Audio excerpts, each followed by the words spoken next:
সংক্ষেপে বলি, 3 জন ব্যক্তি পাহাড়ের গুহার ভিতরে আটকা পড়ছিল, বনি ইসরাইলের ঘটনা আল্লাহর হাবিব শুনাইছেন যে নেক আমলের দ্বারা যদি দুনিয়ায় আল্লাহ পাক রব্বুল আলামিন মাফ করতে পারে, তা 3 ব্যক্তি আটকা পড়ছে, এমনভাবে আটকা পড়ছে একটা পাথর গড়াইয়া এসে তাদের পাথরের মুখে, গুহার মুখে পড়ছে। এখন 3 জনে ঠেইলেও আর সরাইতে পারে না, বাঁচার আর কোনো রাস্তা আছে? এখন সবাই পরামর্শ করলো, আচ্ছা আল্লাহ ছাড়া তো এখানে আর সাহায্যকারী দুনিয়ার কোনো মানুষ নেই, পাহাড়ের মধ্যে মরুভূমিতে কোনো মানুষও তো আশেপাশে নাই, কেউ আওয়াজও শুনবে না, সেখানে তো মোবাইল নেই, আছে? আচ্ছা, এখন বলে যে আল্লাহ ছাড়া তো যেহেতু উপায় নাই, আসো আমরা জীবনের এমন কোনো ভালো কাজ যদি আল্লাহর জন্য ছোট্ট হইলেও কইরা থাকি, এর উসিলা তৈরি আল্লাহর কাছে মাপ চাই, দোয়া চাই। তাই এখন একজন 3 জনে বলতেছে, একজনে বলতেছে যে আমি আমার জীবনে আমার একটা স্মরণীয় ঘটনা হইলো, আমার চাচাতো বোন আমার কাছে সাহায্য চাওয়ার জন্য আসছিল, আমি সংক্ষেপে বইলে যাই, তো সেই চাচাতো বোনকে আমি কুপ্রস্তাব দিছিলাম, সে বড় অভাবে বইলে আসছিল, আমি তাকে কুপ্রস্তাব দিছিলাম, সে প্রথম ফিরাইয়া দিছে, কিন্তু পরবর্তী সময় তার সন্তানদের কান্না সহ্য করতে না পেরে, ক্ষুধার যন্ত্রণা সহ্য করতে না পেরে সে আমার কাছে আইসা ধরা দিছে, আমার সাথে রাজি হয়ে গেছে। যখন আমি তার উপরে সেই অপকর্ম করার জন্য চড়াও হইলাম, তখন এই মেয়েটা আমাকে ডাক দিয়ে বলল যে হে আল্লাহর বান্দা, তুমি আল্লাহকে ভয় করো, আল্লাহ কিন্তু দেখতেছে। এই কথা বলার সঙ্গে সঙ্গে আমার শরীরে কম্পন শুরু হয়ে গেছে, আমি সঙ্গে সঙ্গে তাকে ছাইরা দিয়া, তার যা সাহায্য চাইছে তার চেয়ে অনেক গুণ বেশি দিয়া আমি তাকে বাড়ি পাঠাইয়া দিয়ে আমি আল্লাহর কাছে তওবা করে নিয়েছি। আল্লাহ, যদি আমার এই কাজটা তোমার জন্য হয়ে থাকে, এই পাথরটা সরাইয়া দাও। আল্লাহর হাবিব ফরমান, সঙ্গে সঙ্গে পাথর 3 ভাগের 1 ভাগ সরে গেছে।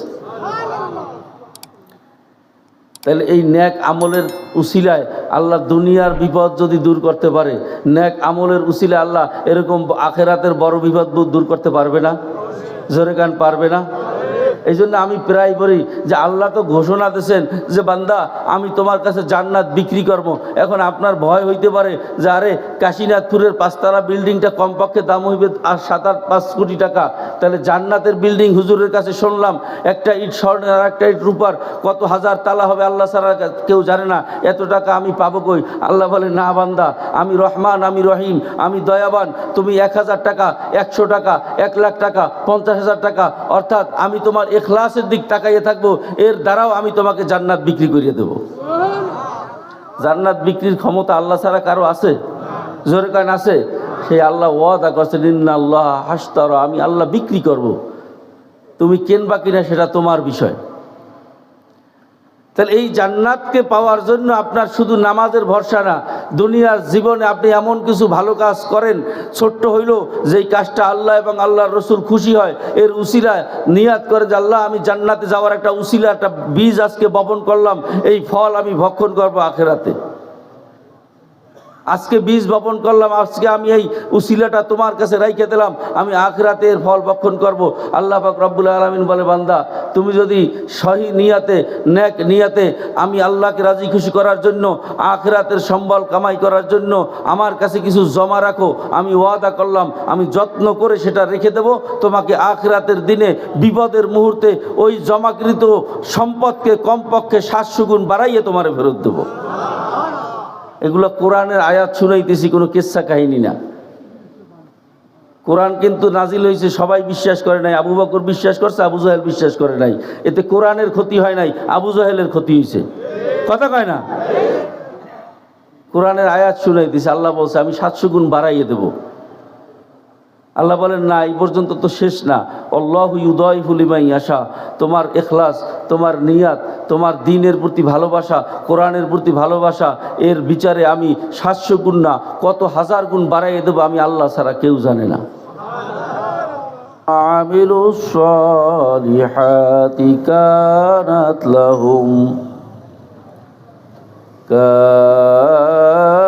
লাহুম জান্নাতুল ফিরদাউসি নুজুলা। সাদাকাল্লাহুল মাওলানাল আযীম। সবাই একটু জবান খুলে মোহাব্বতের সাথে, খেয়ালের সাথে দুরূদ শরীফ পড়েন। আল্লাহুম্মা সাল্লি আলা সাইয়্যিদিনা ওয়া নাবিয়িনা ওয়া শাফিঈনা ওয়া হাবিবিনা মাওলানা মুহাম্মদ সাল্লাল্লাহু আলাইহি ওয়া আলা আলিহি ওয়া আসহাবিহি ওয়া বারাকা ওয়া সাল্লাম। জবান খুলে আল্লাহুম্মা সাল্লি আলা সাইয়্যিদিনা ওয়া নাবিয়িনা ওয়া শাফিইনা ওয়া হাবিবিনা মাওলানা মুহাম্মদ সাল্লাল্লাহু আলাইহি ওয়া আলা আলিহি ওয়া আসহাবিহি ওয়া বারাকা ওয়া সাল্লাম।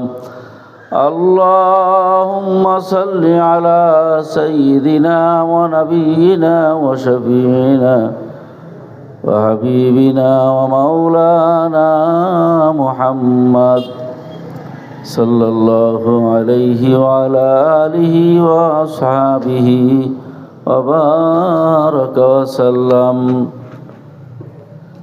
আলহামদুলিল্লাহ, আল্লাহ পাক রব্বুল আলামিনের পাক দরবারে অসংখ্য শুকর ও সুজুদ। রব্বুল আলামিন আমাদেরকে জান্নাতের বাগানে আল্লাহ ওয়ালাদের সাথে জাকিরিন শাকিরিনদের সাথে বসার সুযোগ তৈরি করে দিয়েছেন। শুকরিয়া দান বলি আলহামদুলিল্লাহ।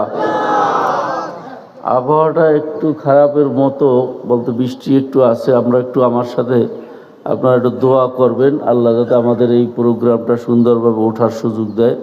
আমার সাথে সাথে একটু বলেন আল্লাহুম্মা হাওয়ালাইনা ওয়ালা আলাইনা। আল্লাহুম্মা হাওয়ালাইনা ওয়ালা আলাইনা। আল্লাহুম্মা হাওয়ালাইনা ওয়ালা আলাইনা। আলহামদুলিল্লাহ, আশা করি অল্প সময়ের মধ্যেই হযরত পীর সাহেব হুজুর চলে আসবেন। আর বেশি সময় বাকি নাই। পীর সাহেব হুজুর আসলে তো আর আপনারা জানেন নারায়ে তাকবীর স্লোগানও হয় না, নামও ঘোষণা হয় না, কথা ঠিক না? তো তার আগমন উপলক্ষে আমরা এই মজলিসটাকে একটু সুন্দর করার জন্য আমরা যদি একটু আপনাদেরকে নিয়ে আল্লাহর নামের তাকবীর দিতে চাই, আপনারা কি সাহস করেন? গলার আওয়াজকে আল্লাহর নামে বলন্দ করতে পারবেন ইনশাআল্লাহ? মুসলমানি আওয়াজ দিতে পারা যাবে, যাতে আশেপাশের আকাশ বাতাস প্রকম্পিত হয়ে যায়, মানুষ যেন বুঝতে পারে যে এখানে মজলিস কায়েম হয়ে গেছে, ঠিক না? নারায়ে তাকবীর, নারায়ে তাকবীর। পীর সাহেব চরমনাইর আগমন, আজকের মাহফিল সারা বাংলায় শুনতে পাই। নারায়ে তাকবীর। আলহামদুলিল্লাহ, জোরে গান আলহামদুলিল্লাহ। ভাইরা আমার, যারা এই হুজুর বললেন যে মজলিসের সৌন্দর্য, আসলে এই মজলিসে বসলে, আপনি ভিতরে বসলে লাভ আছে না লস? কি পরিমাণ লাভ! আল্লাহর হাবিব সাল্লাল্লাহু আলাইহি ওয়াসাল্লাম বলছেন, এই মজলিসের চতুর্পাশে ফেরেশতারা ঘিরিয়ে রাখছে, আল্লাহর রহমত এই যেরকম বৃষ্টি পড়তেছে এই মজলিসের উপরে বৃষ্টির মতো পড়তেছে। এখন আপনি চোখ দিয়ে না দেখলে আপনি বিশ্বাস করবেন না, এটা তো হইতে পারে না, কারণ আমরা তো আল্লাহকে সেজদা করি চোখ দিয়ে না দেখা, কথা ঠিক না? কিন্তু যেহেতু আল্লাহর হাবিব বলছেন যে এই মজলিসে আল্লাহর রহমত বর্ষিত হইতেছে, আপনি বসেন, ভিতরে ভিতরে ঢুইকে বসেন, আর কিছু হোক না হোক আল্লাহর রহমত আপনার উপর বর্ষিত হবে, তার একটা অংশ আপনি পাবেন, ঠিক না? ভাইরা আমার, বিশ্বাসে বস্তু মেলে তর্কে বহুদূর। হ্যাঁ, এই জন্য আমি যে কোরআনের আয়াত তেলাওয়াত করছি, আল্লাহ পাক রব্বুল আলামিন ফরমান, ইন্নাল্লাযীনা আমানু ওয়া আমিলুস সালিহাতি কানাত লাহুম জান্নাতুল ফিরদাউসি নুজুলা। যে নিশ্চয়ই যারা ঈমান আনবে মানে বিশ্বাস করবে। আমরা ঈমান আনছি আমানতু বিল্লাহি, আমরা ঈমান আনছি কার উপরে? জোরে গান, কার উপরে? কি বলেন? আল্লাহকে দেখছেন? এরপর ঈমান আনছি আমানতু বিল্লাহি ওয়া মালাইকাতিহি, ফেরেশতাদের উপরে। ফেরেশতাদের দেখছেন? আল্লাহুম্মা হাওয়ালাইনা ওয়ালা আলাইনা, আল্লাহুম্মা হাওয়ালাইনা ওয়ালা আলাইনা। রৌদ্র উঠছে, মনে হয় বৃষ্টি থাকবে না। আল্লাহুম্মা হাওয়ালাইনা ওয়ালা আলাইনা, আল্লাহুম্মা হাওয়ালাইনা ওয়ালা আলাইনা, আল্লাহুম্মা হাওয়ালাইনা ওয়ালা আলাইনা, اللهم حوالينا ولا علينا اللهم حوالينا ولا علينا اللهم حوالينا ولا علينا اللهم حوالينا ولا علينا।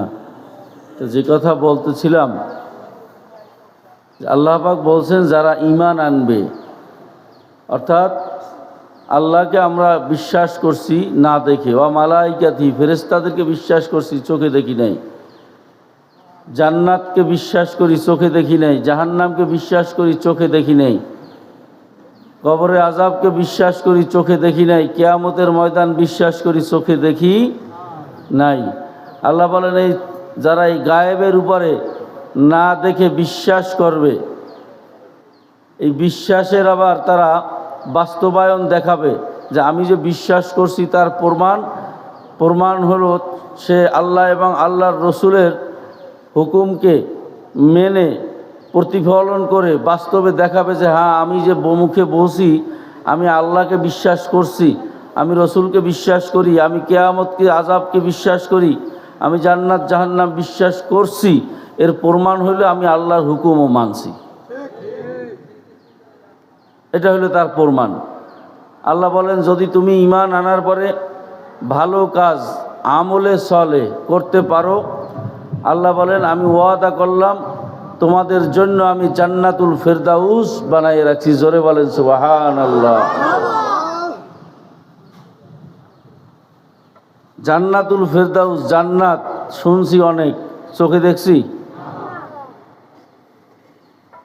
আমি সংক্ষেপে কয়েকটা কথা বলবো, যারা একটু খেয়ালের সাথে ধ্যানের সাথে শুনবেন, বিশেষ করে যারা মরবেন এই বিশ্বাস যাদের আছে। মরা যে লাগবে, আমাদের যে দুনিয়া থেকে বিদায় নেওয়া লাগবে, এই ওয়াজ বুঝানোর জন্য, বিশ্বাস করানোর জন্য কোনো ওয়াজ লাগে? তো এটা তো দৈনিক আমাদের সামনে প্রমাণিত। এই মজলিসে অনেকেই আছি, আমার বাবাকে আমি নিজে গোসল করাইছি, কাফন পরাইছি, নিজের হাতে কবরে রাখছে, আসি না? ওই আব্বা তো আর জীবনে কোনোদিন ফিরিয়ে আসলো না। এই আব্বা যে দুনিয়ার থেকে বিদায় নিয়ে গেল, এই ওয়াজ তো বিশ্বাস করানোর জন্য ওয়াজ লাগে না। অনেকে আছি নিজের মাকে কবরে রাখছি। এই মজলিসে অনেকে থাকতে পারে যে নিজের সন্তান নিজে কবরে রাখছে। তাহলে আমার যে কবরে যাওয়া লাগবে এ কথা বিশ্বাস করানোর জন্য কোনো ওয়াজ আর লাগে না। কথা কোন ঠিক কিনা? এরপরেও আমাদের মন মানতে চায় না, মন বিশ্বাস করতে চায় না, যার কারণে আখিরাতের চিন্তা, মরণের চিন্তা, মৃত্যুর পরে যে কি হবে, অথচ মৃত্যুর পরে আমাদের যে জিন্দেগিটা শুরু হয়ে গেল, আপনি চক্ষু বন্ধ, সঙ্গে সঙ্গে যেই জীবনটা শুরু হয়ে গেল, এই জীবনটার শুরু হচ্ছে আর শেষ নাই। এই কিন্তু আখিরাত শুরু। আপনার দুনিয়ার চক্ষু বন্ধ, তো আখিরাতের চক্ষু খুলিয়া গেল। যেই ফেরেশতা আপনি এতদিন নাম শুনছেন, দেখেন নাই, এখন দেখা শুরু করবেন। এখন দেখতেছেন চোখে ফেরেশতা আসছে, আজরাইল আলাইহিস সালাম আসছে। যদি জান্নাতের মেহমান হন, জান্নাতের ফেরেশতারা রূহ নেওয়ার জন্য আসছে। আর খোদা না খাস্তা যদি জাহান্নামের কয়েদি হন, দেখবেন জাহান্নামের ফেরেশতারা রূহ নেওয়ার জন্য আসছে। ওই কবরে গেলে যেই আযাবের কথা শুধু এতদিন শুনছেন দুনিয়ায় বৈশা, চোখে দেখেন না, এখন দেখা শুরু হইবে। যদি নসিব ভালো হয়, বেহেশতের নাজ নেয়ামত, বেহেশতের বিছানা কবরের ভিতরে চলিয়ে আসবে, দেখতে পারবেন। তাহলে কিয়ামত বা আখিরাত, যেই আখিরাত আপনি দেখেন নাই, বিশ্বাস করছেন, সেটা কত দূরে? যদি এই 10 মিনিট পরে আপনার চক্ষু বন্ধ হয়, 10 মিনিট পরে আপনার আখিরাতের যাত্রা শুরু। তাহলে এটা কি 1000 বছর দূরে, কোটি বছর দূরে? এটা কিন্তু একেবারে শুরু, আপনার নিকটে। এখন আল্লাহ তো বলছেন যদি তুমি ঈমান আনার পরে আমলে সলে ভালো কাজ করতে পারো, আমি তোমাকে জান্নাতুল ফেরদাউস দেব। ভাই রে, দুনিয়াতে আমরা যদি কাউকে বলা হয় ভাই এই কাশীনাথপুরে তোমাকে ওই 5 তলা বিল্ডিংটা দেওয়া হবে, যদি তুমি এই কাজ 2 দিনের মধ্যে করতে পারো, যদি তুমি এই কাজ 3 দিনের মধ্যে করতে পারো, কি বলেন? এখানে অনেকেই আছে, চেষ্টা করব সেই কাজ করার জন্য। কারণ চোখে দেখছি যে কাশীনাথপুরে 5-10 তলা বিল্ডিংটা যদি আমি পাইয়ে যাই, আমার আর টাকা পয়সার সমস্যা থাকবে না, সুখের সীমা থাকবে না। কথা কন? কিন্তু আমি জিজ্ঞাসা করি এই কাশীনাথপুরের 5 তলা 10 তলা একটা না, পুরা কাশীনাথপুর বাজার যদি আপনার নামে রেজিস্ট্রি করে আমি দিয়ে দেই, কথার কথা, আপনি ভোগ করতে পারবেন কয়শো বছর? বলেন, কয়শো বছর ভোগ করতে পারবেন? যদি আপনার বয়স হয়ে থাকে এখন 50 বছর, আপনি সর্বোচ্চ কয় বছর আর বাঁচবেন? বাংলাদেশের মানুষের একটা গড় আয়ু আছে না? হায়াত মৌতের তো কোনো ঠিক ঠিকানা নাই, আছে? তারপরও একটা আলোচনার স্বার্থে যে বলা হয় যে বাংলাদেশের মানুষের গড় আয়ু কত, 65-70, এই তো। হ্যাঁ, তাহলে আপনার বয়স যদি এখন 60 হয়ে থাকে, এই সম্পদ আপনি ভোগ করতে পারবেন কত বছর? তাহলে বোঝা গেল যে তামাম দুনিয়ার মালিকও যদি আমাকে বানানো হয়, এর কোনো মূল্য নাই, কেন এটা অস্থায়ী। এটা কি? জোরে গান, এটা কি? আজকে সকালে সূর্য উঠছে, বিকালে সূর্য অস্ত যাবে। যেই ব্যক্তি কোরমা পোলাও দিয়ে ভাত খাইছে আর যেই ব্যক্তি শুধু আলু ভর্তা দিয়ে ভাত খাইছে, সূর্য কি কারোর জন্য দাঁড়াই রয়েছে? ও দিন চলেই গেছে। আপনি ভালো খাইলেও দিন গেল, খারাপ খাইলেও দিন গেল। যেই ব্যক্তি 10 তলা বিল্ডিংয়ের মালিক, তারও হায়াত শেষ হবে একদিন। আমি যে ফকির, আমি যে টিনের ঘরের মালিক, আমারও এই দুনিয়া একদিন শেষ হবে। তার মানে এই দুনিয়ার কোনো মূল্য নাই, এই দুনিয়ার কোনো সে নাই। মূল আপনার এবং আমার জিন্দেগি হইল আখিরাতের জিন্দেগি। আর এই আখিরাতের জিন্দেগির যদি জান্নাতের মালিক হইতে হয়, সেটা কি এই কাশীনাথপুরের বাজারের 10 তলা বিল্ডিংয়ের সমান মূল্য, না তারও বেশি? কথা কন, কেমন মূল্য? আল্লাহর হাবিব সাল্লাল্লাহু আলাইহি ওয়াসাল্লাম বলেন যে জান্নাতের একটা গাছের পাতার মূল্য তামাম দুনিয়া বিক্রি করলে হবে না। না সুবহানাল্লাহ কইলে কষ্ট হইলে বললেন না।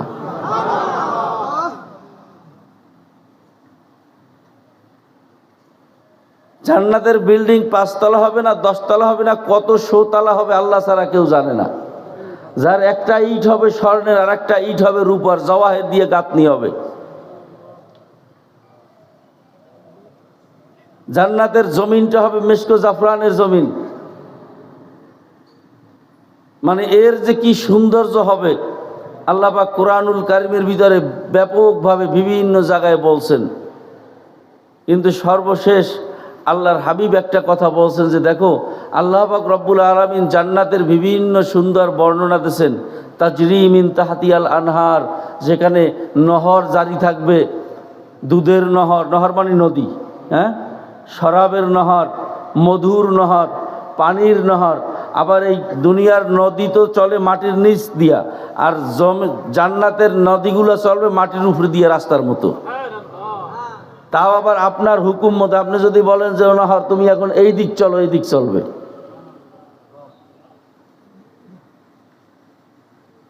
এরকম সুস্বাদু দুধ, নদীর দুধের নদী, মধুর নদী, শরাবের নদী আল্লাহ পাক রব্বুল আলামিন বানাইয়া রাখছেন। হুরের ব্যবস্থা রাখছেন, অর্থাৎ পবিত্র স্ত্রীদের ব্যবস্থা রাখছেন। মানে সর্বশেষ কথা হলো আল্লাহর হাবিব ফরমান, মা লা আইনুন রাআত ওয়ালা উযুনুন সামিয়াত ওয়ালা খাতারা ফি কলবে বনি আদম কামা ক্বালা আলাইহিস সালাতু ওয়াস সালাম, যে এই সৌন্দর্য, এই সুখ শান্তির বর্ণনা দুনিয়ার কোনো মানুষের পক্ষে জবান দিয়া দেয়া সম্ভব না। দুনিয়ার কোনো মানুষ যা কোনোদিন চোখে দেখে নাই, দুনিয়ার কোনো মানুষ যা কোনোদিন কানে শোনে নাই, এমনকি দুনিয়ার কোনো মানুষ নিজের কল্পনা শক্তি দিয়া কল্পনাও করতে পারবে না যে আল্লাহ জান্নাত কত সুন্দর বানাই রাখছে। এরকম জান্নাতের মালিক হওয়ার জন্য আল্লাহ বলছেন যে তোমাকে আমি যেই সময়টা দিলাম, 30 বছর, 40 বছর, 50 বছর, এই সময়টার ভিতরে তুমি যদি ভালো কাজ করতে পারো, তাহলে আমি তোমার জন্য পুরস্কার হিসেবে এই জান্নাত রেখে দিয়েছি। জোরে কান সুবহানাল্লাহ। এখন প্রশ্ন হলো ভাই, ভালো কাজ কি? প্রশ্ন আছে না নাই? ভালো কাজ কি? নামাজ পড়া। আমার সাথে একটু কথা বলেন, ওনার চেহারা দেখবেন তো দেখেন, আমার সাথে আমি কথা বলতেছি, আমার দিকে তাকান। নামাজ পড়া কি ভালো কাজ না খারাপ কাজ? শুধু নামাজই কি ভালো কাজ না আরো আছে? রোজা রাখা ভালো কাজ। শুধু নামাজ রোজাই কি ভালো কাজ না আরো আছে? আরো আছে। তাহলে ভালো কাজের পরিচয় কি? এক কথায়, যেই কাজ করলে আল্লাহ এবং তার রসুল খুশি হয়, যেই কাজ করলে আল্লাহ এবং তার রসুল জোরে মুখ খুলে গান কি হয়? ওইটা ভালো কাজ। এতে আপনার স্ত্রী বেজার হইতে পারে, খুশি হয় কে? আপনার সন্তান বেজার হইতে পারে, খুশি হয় কে? সমাজ বেজার হইতে পারে, খুশি হয় কে? আপনার রাষ্ট্র বেজার হইতে পারে, খুশি হয় কে? সেদিকে দেখার সময় নাই যদি আপনি ইমানদার হন। কারণ আমি আল্লাহকে বিশ্বাস করছি, লা তাআতা লি মাখলুকিন ফি মাসিয়াতিল খালিক। যে ইমানদার হবে সে আল্লাহর সামনে দুনিয়ার কাউকে মূল্যায়ন দিতে পারে না, আল্লাহর বিরোধিতা করতে গিয়ে কারো পক্ষ অবলম্বন করতে পারে না। তাহলে আল্লাহ এবং আল্লাহর রসুল যেই কাজে খুশি হয় ওইটা ভালো কাজ। এর উল্টা কি হবে? যে আল্লাহ এবং আল্লাহর রসুল যেই কাজে বেজার হয় ওইটা খারাপ কাজ। নাকি ভুল আছে কথায়? তাহলে আমাদের জান্নাত পাওয়ার জন্য ঈমান আনার পর লাগবে ভালো কাজ না খারাপ কাজ? জোরে বলেন, ভালো কাজ না খারাপ কাজ? এইবার আমি সংক্ষেপে, আপনারা যারা জ্ঞানী আছেন, বুদ্ধিমান আছেন, ভাই আমি জিজ্ঞেস করি, আপনি একজন অসহায় মানুষকে, একজন দরিদ্র মানুষকে একবেলা ভাত খাওয়াইছেন, চিকিৎসার খরচ সহযোগিতা করছেন, কাপড় নাই কাপড় দিয়েছেন, এই কাজগুলো ভালো হইল না খারাপ হইল? এটা জান্নাতের উসিলা হবে। আপনি মসজিদ মাদ্রাসায় সহযোগিতা করছেন, মসজিদে মানুষ নামাজ পড়তে আসছে, মসজিদের সাথে আপনি লাগিয়ে রয়েছেন, মসজিদকে সহযোগিতা করছেন, এটা ভালো কাজ না খারাপ কাজ? এই কাজ করলে আল্লাহ রসুল খুশি হয় না বেজার হয়? এইটা ভালো কাজ। মাদ্রাসাগুলো কার জন্য তৈরি হয়? জোরে বলেন, আল্লাহ এবং আল্লাহর রসুলের জন্য। মাদ্রাসায় যদি সহযোগিতা করেন, আল্লাহ এবং তার রসুল খুশি হয় না বেজার হয়? জোরে করেন না, খুশি হয় না বেজার হয়? তাহলে আখিরাতের জন্য এইটা ভালো কাজ। এখন কোন ভালো কাজ দিয়ে আপনি জান্নাত পাবেন এর গ্যারান্টি আপনার কাছে আছে? জোরে বলেন, আছে? আল্লাহর হাবিব সাল্লাল্লাহু আলাইহি ওয়াসাল্লামকে জিজ্ঞাসা করা হয়েছিল। আল্লাহর হাবিব বললেন, হে আমার সাহাবারা শোনো, তোমাদেরকে নামাজ পড়তে বলছি নামাজ পড়ো, রোজা রাখতে বলছি রোজা রাখো, হজ করতে বলছি হজ করছো, জিহাদ করতে বলছি জিহাদ করছো, জাকাত দিতে বলছি জাকাত দিছো, কিন্তু শোনো এর কোনো কিছুর উপরে ভরসা করিও না, আল্লাহ পাকের রহমত ছাড়া কেউ বেহেশতে যাইতে পারবে না। এর অর্থ কি নামাজ পড়তে মানা করছে? হ্যাঁ? সাহাবায়ে কেরাম জিজ্ঞেস করলেন, ইয়া রাসূলুল্লাহ, আমাদের নাইলে নামাজ রোজায় ভুল আছে, যেভাবে নামাজ পড়া দরকার পড়তে পারি না। কি কথা কেন? আমরা নামাজ পড়তে দাঁড়াইলে দোকানের হিসাব মিলাই, নাইলে জমি জমার হিসাব মিলাই, নাইলে মামলার হিসাব মিলাই। কথা কয় না রে ভাই? তো সাহাবায়ে কেরাম জিজ্ঞাসা করলেন, ইয়া রাসূলুল্লাহ, আমাদের না হয় ইবাদতে ত্রুটি আছে, কিন্তু আপনি তো মাহবুবে রব্বানি, আল্লাহ পাকের মাহবুব, আপনি নামাজ পড়তে পড়তে সারা রাত্র কাঁদতে কাঁদতে বুক ভাজাই ফেলান, আপনি সারা রাত্র দাঁড়াইয়ে নামাজ পড়তে পড়তে আপনার পা মোবারক ফুলাইয়া ফেলাইছেন। ইয়া রাসূলুল্লাহ, তাহলে আপনিও কি এই ইবাদত দিয়ে জান্নাতে যাইতে পারবেন না? এবার আল্লাহর হাবিব কি উত্তর দেয় শোনেন না, না আমিও আল্লাহ পাকের রহমত ছাড়া বেহেশতে যাইতে পারবো। ইবাদতের উপরে ভরসা করছিল শয়তান। কথা কয় না রে? ইবাদতের উপর ভরসা করছিল কে? ৮০,০০০ বছর ইবাদত করছে, মনে করছে যে আমার তো এখন চূড়ান্ত ফাইনাল, আমি বেহেশত পাইয়ে গেছি। পাইছে না? এই ভরসা করার কারণে আবাদুল্লাবাদ জাহান্নামের আসামি হয়েছে। কথা কয় না? তাইলে ইবাদতের উপর ভরসা করা যাবে না, আল্লাহর রহমতের আশায় থাকতে হবে। তো রহমতের আশায় থাকতে হলে রহমতের কাজ করতে হবে। যেরকম শুনছেন, একটা ঝিনুক যখন মুক্তার আশা করে তখন সে সমুদ্রের উপরে আইসা মুখটাকে হা কইরা রাখে, এক ফোঁটা বৃষ্টির পানি পরে ওইটা নিয়ে সমুদ্রের নিচে চলে যায়, মুক্তা তৈরি হয়। কথা ঠিক না? তাহলে রহমত পাওয়ার জন্য আপনাকেও তো মুখ বাইর করে রাখতে হবে, কাজ করতে হবে। যেমন দুনিয়ার জমিনে আল্লাহ পাক রব্বুল আলামিন হয়তো আপনার ছোট্ট একটা নেক আমল যেটা ইখলাসের সাথে করছেন, এর উসিলা ধইরে আল্লাহ মাফ করে দেবে। হাদিসের ভিতরে আছে, আল্লাহ পাক অনেক বান্দার দেখবে আমল নামায় আর কোনো নাজাতের উসিলা নাই, কোনো কায়দা নাই। আল্লাহ জিজ্ঞেস করবে, আচ্ছা দেখো তো দুনিয়ার জমিনে কোনোদিন আলেম ওলামাদের সাথে একদিন এক মজলিসে বসছে কিনা? সুবহানাল্লাহ কইবেন না? আল্লাহ ফেরেশতা বল, মাহমুদ গো, একদিন তো পাওয়া গেছে, ওলামাদের সাথে বসছিল। আল্লাহ কয়, যা এই ওলামাদের উসিলায় মাফ করে দিলাম। বাইজিদ বুস্তামের ঘটনা শুনছেন না? একটা বিড়ালের শীতের রাত্রে একটু আশ্রয় দিচ্ছে, আল্লাহকে ভাইজি সারা জীবন আমল কম করো নাই, কিন্তু আমি আল্লাহর শানে যে আমল হওয়া দরকার হয় নাই, যা এই ছোট্ট আমলটা আমার পছন্দ হয়েছে তোরে মাফ করে দিলাম। হাদিসের ঘটনা শুনছেন আপনারা, সংক্ষেপে বলি, 3 জন ব্যক্তি পাহাড়ের গুহার ভিতরে আটকা পড়ছিল, বনি ইসরাইলের ঘটনা আল্লাহর হাবিব শুনাইছেন যে নেক আমলের দ্বারা যদি দুনিয়ায় আল্লাহ পাক রব্বুল আলামিন মাফ করতে পারে, তা 3 ব্যক্তি আটকা পড়ছে, এমনভাবে আটকা পড়ছে একটা পাথর গড়াইয়া এসে তাদের পাথরের মুখে, গুহার মুখে পড়ছে। এখন 3 জনে ঠাইলেও আর সরাইতে পারে না, বাঁচার আর কোনো রাস্তা আছে? এখন সবাই পরামর্শ করলো, আচ্ছা আল্লাহ ছাড়া তো এখানে আর সাহায্যকারী দুনিয়ার কোনো মানুষ নেই, পাহাড়ের মধ্যে মরুভূমিতে কোনো মানুষও তো না, আশেপাশে নাই, কেউ আওয়াজও শুনবে না, সেখানে তার মোবাইল নেই, আছে? আচ্ছা, এখন বলে যে আল্লাহ ছাড়া তো যেহেতু উপায় নাই, আসো আমরা জীবনের এমন কোনো ভালো কাজ যদি আল্লাহর জন্য ছোট্ট হইলেও কইরা থাকি, এর উসিলা তৈরি আল্লাহর কাছে মাপ চাই, দোয়া চাই। তাই এখন একজন 3 জনে বলতেছে, একজনে বলতেছে যে আমি আমার জীবনে আমার একটা স্মরণীয় ঘটনা হইলো, আমার চাচাতো বোন আমার কাছে সাহায্য চাওয়ার জন্য আসছিল, আমি সংক্ষেপে বইলে যাই, তো সেই চাচাতো বোনকে আমি কুপ্রস্তাব দিছিলাম, সে বড় অভাবে বইলে আসছিল, আমি তাকে কুপ্রস্তাব দিছিলাম, সে প্রথম ফিরাইয়া দিছে, কিন্তু পরবর্তী সময় তার সন্তানদের কান্না সহ্য করতে না পেরে, ক্ষুধার যন্ত্রণা সহ্য করতে না পেরে সে আমার কাছে আইসা ধরা দিছে, আমার সাথে রাজি হয়ে গেছে। যখন আমি তার উপরে সেই অপকর্ম করার জন্য চড়াও হইলাম, তখন এই মেয়েটা আমাকে ডাক দিয়ে বলল যে হে আল্লাহর বান্দা, তুমি আল্লাহকে ভয় করো, আল্লাহ কিন্তু দেখতেছে। এই কথা বলার সঙ্গে সঙ্গে আমার শরীরে কম্পন শুরু হয়ে গেছে, আমি সঙ্গে সঙ্গে তাকে ছাইরা দিয়া, তার যা সাহায্য চাইছে তার চেয়ে অনেক গুণ বেশি দিয়া আমি তাকে বাড়ি পাঠাইয়া দিয়ে আমি আল্লাহর কাছে তওবা করে নিয়েছি। আল্লাহ, যদি আমার এই কাজটা তোমার জন্য হয়ে থাকে, এই পাথরটা সরাইয়া দাও। আল্লাহর হাবিব ফরমান, সঙ্গে সঙ্গে পাথর 3 ভাগের 1 ভাগ সরে গেছে। তাহলে এই নেক আমলের উসিলায় আল্লাহ দুনিয়ার বিপদ যদি দূর করতে পারে, নেক আমলের উসিলায় আল্লাহ এরকম আখেরাতের বড় বিপদ দূর করতে পারবে না? জোরে গান পারবে না? এই জন্য আমি প্রায় বলি যে আল্লাহ তো ঘোষণা দিয়েছেন যে বান্দা আমি তোমার কাছে জান্নাত বিক্রি করবো।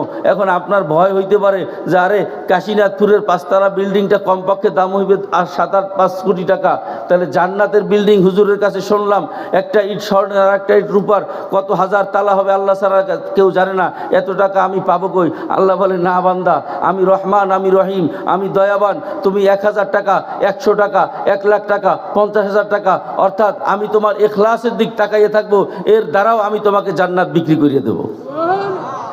জান্নাত বিক্রির ক্ষমতা আল্লাহ ছাড়া কারো আছে? জোরে কান আছে? সেই আল্লাহ ওয়াদা করছেন, ইন্নাল্লাহ হাশতারা, আমি আল্লাহ বিক্রি করব, তুমি কেনবা কিনা সেটা তোমার বিষয়।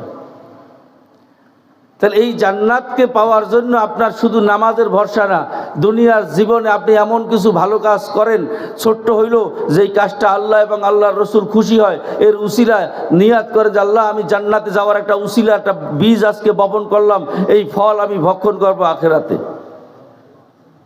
আজকে বীজ বপন করলাম, আজকে আমি এই উসিলাটা তোমার কাছে রাইখে দিলাম, আমি আখিরাতে এর ফল ভক্ষণ করব।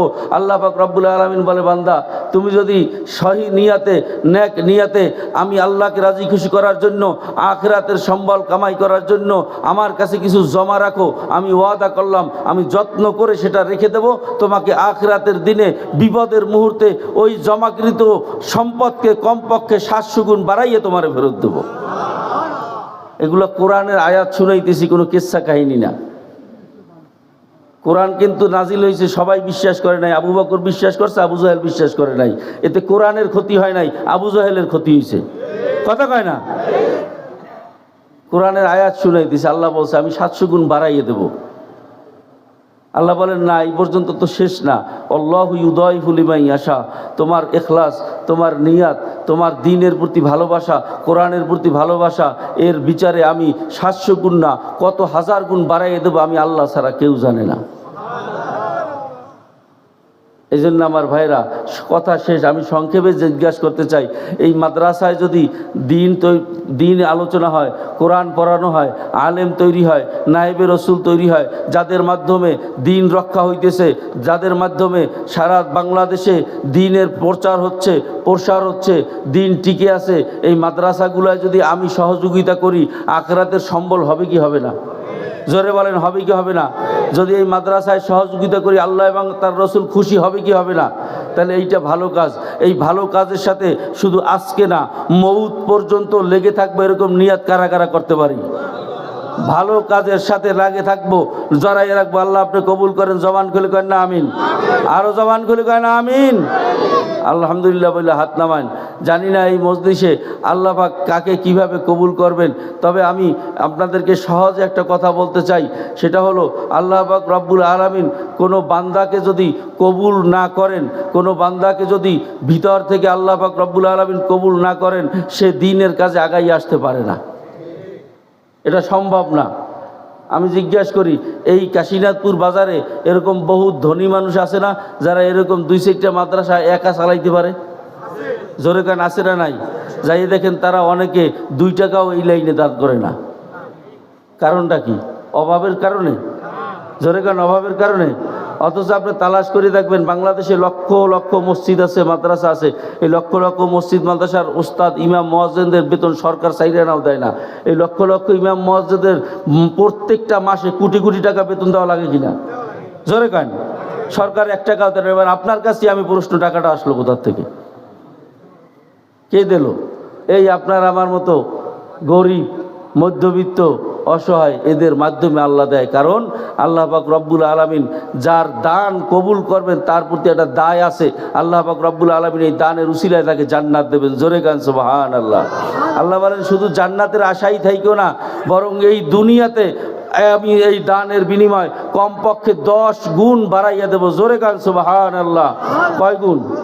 জোরে গান কয় গুণ? এখন সেটা কিভাবে আমি বলি। যদি আপনাকে আল্লাহ পাক হয়তো 10 গুণ সরাসরি সম্পদ বাড়াই দিতে পারে, এরকম সাহাবাদের অনেক ঘটনা আছে। অথবা যেই বালা, যেই মুসিবত, যেই ব্যারাম আপনার উপর আসতেছিল, যার কারণে আপনার 10 গুণের বেশিও টাকা খরচ হয়ে যেত, ওই মুসিবতটা আল্লাহ আপনার থেকে ফিরে এনেছে, আপনি তো চোখে দেখেন নাই। কিন্তু আল্লাহ পাকের ওয়াদা মিথ্যা হবে? হবে না। এই জন্য কথা সংক্ষেপ, এই মাদ্রাসার নির্মাণ কাজের জন্য কিছু অর্থের প্রয়োজন। এই অর্থের যোগান যদি আমরা দিতে পারি, এই মাদ্রাসার প্রত্যেকটা ইট, প্রত্যেকটা অবকাঠামোর সাথে যদি আমরা জড়িত থাকতে পারি, বাইরে আমি প্রায় বলি, যদি কিয়ামতের ময়দানে আপনার আমার টিস্যু পেপার, টয়লেট পেপার যেটা আমরা ইস্তেঞ্জায় ব্যবহার করি, ওইটা যদি মিজানের পাল্লায় ওজন হইতে পারে, তো এই মাদ্রাসার টিন আর ইটগুলো কি ওজন হইবে না? জোরে গান হবে না? এর সাথে যদি আমরা জড়াই থাকতে পারি, যে আলেমগুলো এখানে তৈরি হবে, যে হাফেজগুলো এখানে তৈরি হবে, এরা কিয়ামতের ময়দানে যখন নাজাতের যদি পাইয়া যায়, তখন আল্লাহ পাক বলবেন, যাও তুমি একা জান্নাতে যাইও না, তোমার পছন্দ মতো কমপক্ষে 10 জন জান্নাতে নিয়ে যাও।